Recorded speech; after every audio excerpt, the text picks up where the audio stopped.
बिस्मिल्लाहिर्रहमानिर्रहीम। Unit 4 introduction to analytic geometry. इसमें हम एक्सरसाइज कर रहे थे 4.3 और इसके हम फर्स्ट 12 क्वेश्चंस कंप्लीट कर चुके हैं। अब हम नेक्स्ट क्वेश्चन की तरफ आ जाते हैं।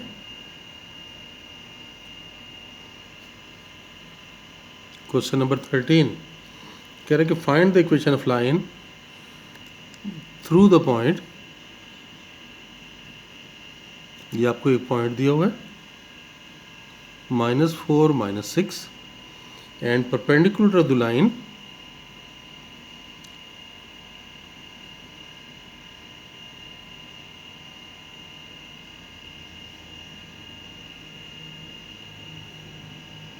with slope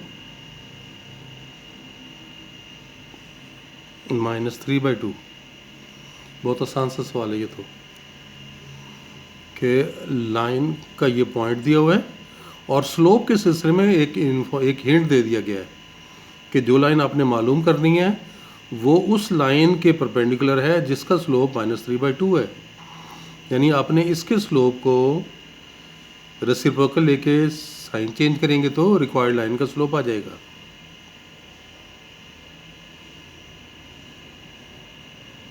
slope of required line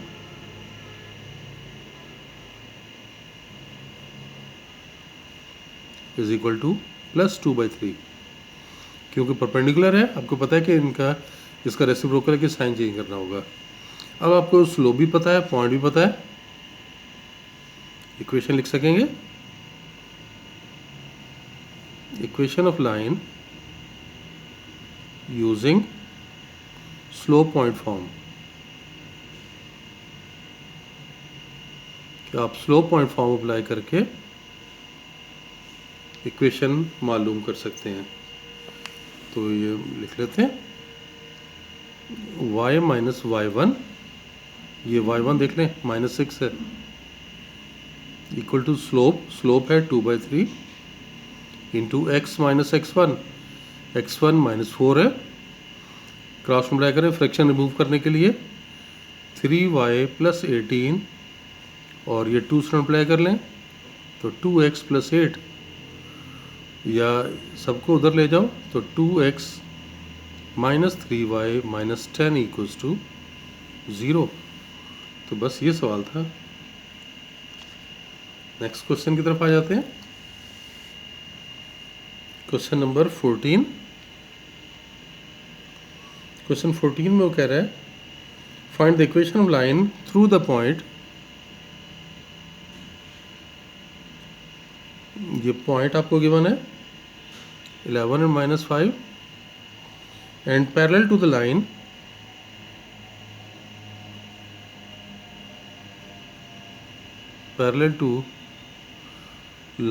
with slope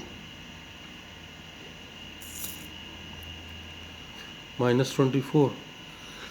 देखें, हम ये बात आपको पहले से पता है ना कि अगर लाइंस पैरेलल हों तो उनके स्लोप्स प्रोपोर्शनल होते हैं या इक्वल होते हैं। ऊपर जो क्वेश्चन था उसमें परपेंडिकुलर था तो हमने स्लोप का रेसिप्रोकल लेके साइन चेंज किया। तो स्लोप ऑफ रिक्वायर्ड लाइन को क्या लिखेंगे?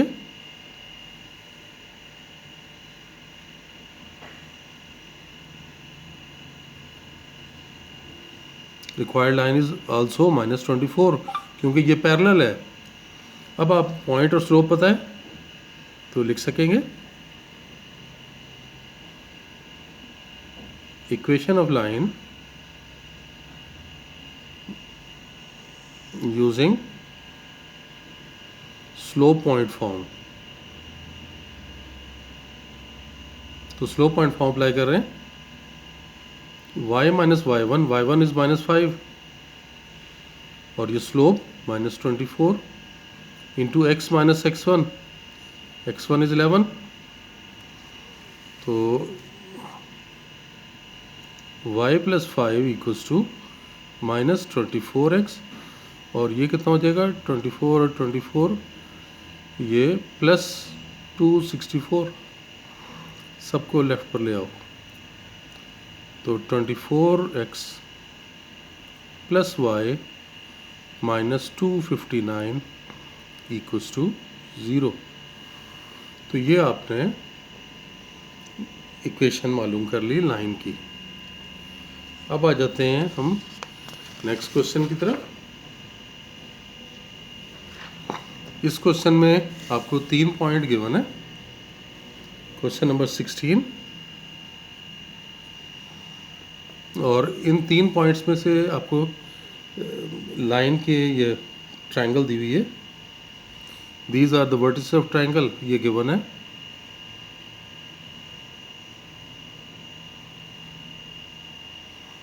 ये पॉइंट ए के कोऑर्डिनेट है -1 2। उसके बाद बी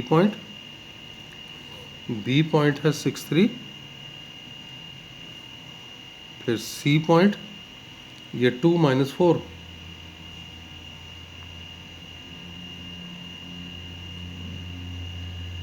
इसमें कह रहे हैं कि E D and E are the mid points of A B and B C. A B का मिड पॉइंट जो है वो डी बताया गया, और ए सी का मिड पॉइंट जो है वो ई बताया गया। तो आपने बताना है कि ये D E this is half of B C, कि बी सी का हाफ करें तो डी ई के इक्वल आएगा।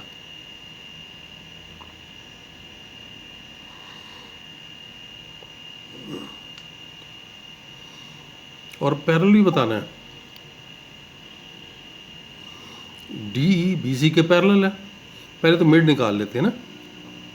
2 बातें बतानी है।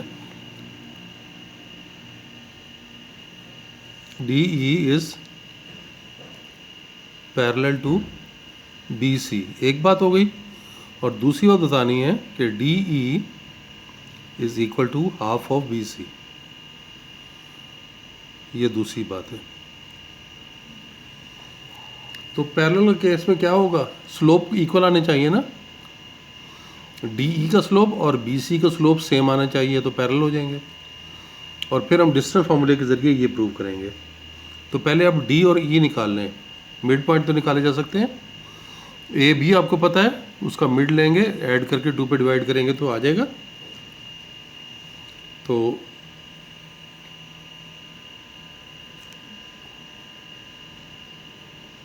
Mid point of A B is D, तो वो बना 6 - 1/2 और 3 + 2/2, यानी डी आपके पास 5/2 5/2 आ गया। फिर आपको ई चाहिए।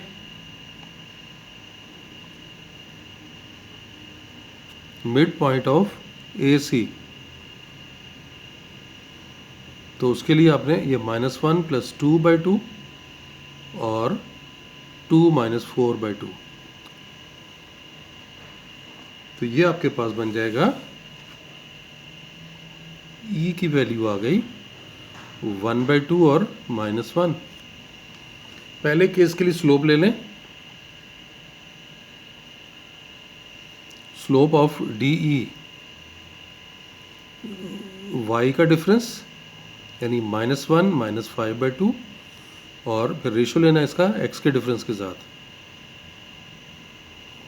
तो ये एलसीएम लेंगे तो ये -7/2 हो गया और नीचे -4/2 हो गया, तो ये 7/4। अब बी सी का स्लोप लें।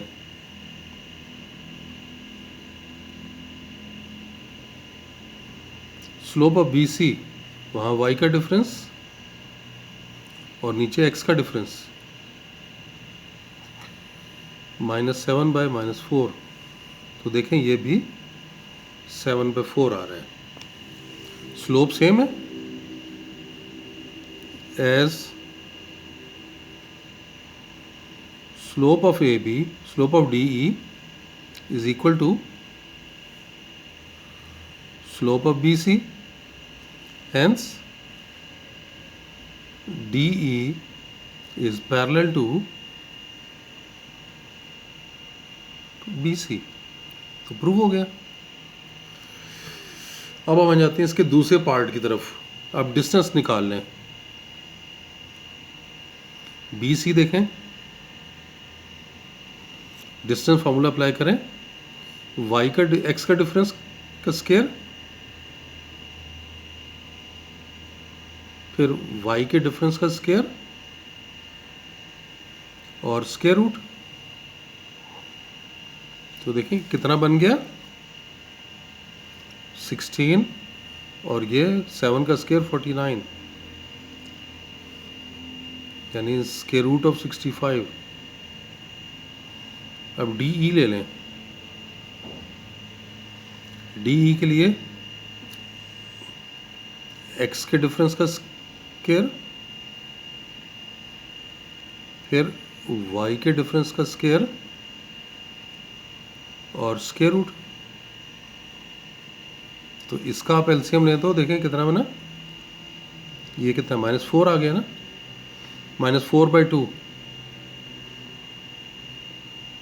-4/2 स्क्वायर और ये -7/2 स्क्वायर। तो ये 16 + 49/4 अंडर रूट। इसको आप लिख सकते हैं 1/2 स्क्वायर रूट ऑफ 65। और स्क्वायर रूट ऑफ 65 ये देखें ये किसके इक्वल था, ये तो BC के इक्वल है ना, तो इसकी जगह हम BC लिख सकते हैं। So DE equals to half of, ये हाफ और ये BC आ गया। तो देखें इसका दूसरा हिस्सा भी हमने प्रूव कर दिया। चलें बस आज के लिए इतना ही, इंशाल्लाह नेक्स्ट लेक्चर में मज़ीद क्वेश्चंस करेंगे इसके। तब तक के लिए अल्लाह हाफिज़।